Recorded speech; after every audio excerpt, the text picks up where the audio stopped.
ಪೂಜ್ಯಾಯ ರಾಘವೇಂದ್ರಾಯ ಸತ್ಯಧರ್ಮರತಾಯ ಚ ಭಜತಾಂ ಕಲ್ಪವೃಕ್ಷಾಯ ನಮತಾಂ ಕಾಮಧೇನುವೆ. ರಾಯರ ವರ್ಧಂತಿ ಇದು ತುಂಬ ವಿಶೇಷ. ಯಾಕಂದರೆ ರಾಯರು ಹುಟ್ಟಿದ ದಿವಸ. ನಾನು ಹೇಳೋ ಕೆಲಸ ಮಾಡಿ ನಿಮ್ಮ ಜೀವನದಲ್ಲಿ ತುಂಬ ಚೆನ್ನಾಗಾಗತ್ತೆ.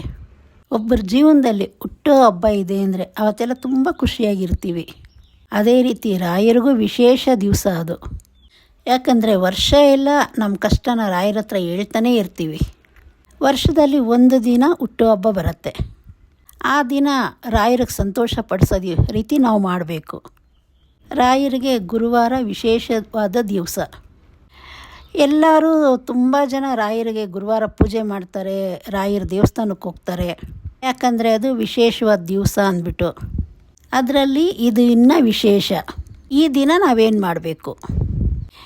ಎಲ್ಲರೂ ತಪ್ಪದೇ ಈ ಕೆಲಸ ಮಾಡಿ.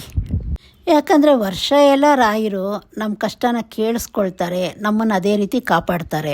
ಈ ದಿನ ಎಲ್ಲರೂ ಮನೆಯಲ್ಲಿ ರಾಯರು ಪೂಜೆ ಮಾಡಿ, ರಾಯರಿಗೆ ಹೂವು ಇಡಿ, ತುಳಸಿ ಇಡಿ, ಮತ್ತು ತುಪ್ಪದಿಂದ ದೀಪ ಹಚ್ಚಿ, ಏನಾದರೂ ಸ್ವಲ್ಪ ಸಿಹಿ ಮಾಡಿ ಆ ನೈವೇದ್ಯನ ರಾಯರಿಗಿಡಿ. ಯಾಕಂದರೆ ಹುಟ್ಟು ಹಬ್ಬ ಅಂದರೆ ಪ್ರತಿಯೊಬ್ಬರು ಸಿಹಿ ತಿಂತೀವಿ. ಇದನ್ನು ರಾಯರಿಗೆ ನೈವೇದ್ಯ ಇಟ್ಬಿಟ್ಟು ಆ ಪ್ರಸಾದನ ಮನೆಯವರೆಲ್ಲ ತಗೊಳ್ಳಿ. ಮತ್ತು ರಾಯರದು ಯಾವುದಾದ್ರೂ ಶ್ಲೋಕ ಆಗಲಿ, ಮಂತ್ರ ಆಗಲಿ, ಒಂದು ಹಾಡಾಗಲಿ ಹಾಕಿ ಮನೆಯಲ್ಲಿ ರಾಯರದು ಪ್ರಾರ್ಥನೆ ಮಾಡಿ. ಇದೆಲ್ಲ ಮನೆಯಲ್ಲಿ ಇದೆಲ್ಲ ಆದಮೇಲೆ ನಿಮ್ಮ ಹತ್ತಿರದಲ್ಲಿ ಯಾವುದಾದ್ರೂ ರಾಯರ ದೇವಸ್ಥಾನ ಆಗಲಿ ಮಠ ಆಗಲಿ ಇದ್ದರೆ ಅಲ್ಲಿ ಹೋಗಿ, ಅಲ್ಲಿ ತುಂಬ ಚೆನ್ನಾಗಿ ಪೂಜೆ ಎಲ್ಲ ಮಾಡ್ತಾರೆ ಆ ದಿನ. ಅಲ್ಲೋಗಿ ನಿಮ್ಮ ಮನಸ್ಸಿಗೆ ಶಾಂತಿ, ನೆಮ್ಮದಿ ಸಿಗುತ್ತೆ. ಯಾಕಂದರೆ ರಾಯರದು ದೇವಸ್ಥಾನ ತುಂಬ ಕಮ್ಮಿ ಇರೋದು. ಯಾರಿಗೆ ಹತ್ರವಾಗಿರುತ್ತೋ ಅವ್ರು ಹೋಗಿ. ಇಲ್ಲ ಅಂದರೆ ರಾಯರಿಗೆ ಮನೆಯಲ್ಲೇ ಚೆನ್ನಾಗಿ ಭಕ್ತಿಯಿಂದ ಪೂಜೆ ಮಾಡಿ. ಈ ದಿನ ಪ್ರತಿಯೊಬ್ಬರೂ ರಾಯರಿಗೆ ಮನೆಯಲ್ಲೇ ಪೂಜೆ ಮಾಡಿದ್ವಿ ಅಂದರೆ, ಮತ್ತು ರಾಯರ ಮಂತ್ರ ಎಲ್ಲ ಕಡೆಯೂ ಕೇಳ್ತಾ ಇದ್ದರೆ, ಯಾಕಂದರೆ ಪ್ರತಿಯೊಬ್ಬರು ರಾಯರ ಮಂತ್ರ ಮನೆಯಲ್ಲಿ ಹಾಕಿ ಇದೆಲ್ಲ ಮಾಡಿದ್ರೆ ಆಗ ರಾಯರಿಗೂ ತುಂಬಾ ಖುಷಿಯಾಗತ್ತೆ. ಯಾಕಂದರೆ ಈ ದಿನ ನನ್ನನ್ನು ನೆನೆಸ್ಕೊಂಡು ಪ್ರತಿಯೊಬ್ಬರು ಪೂಜೆ ಮಾಡ್ತಿದ್ದಾರೆ.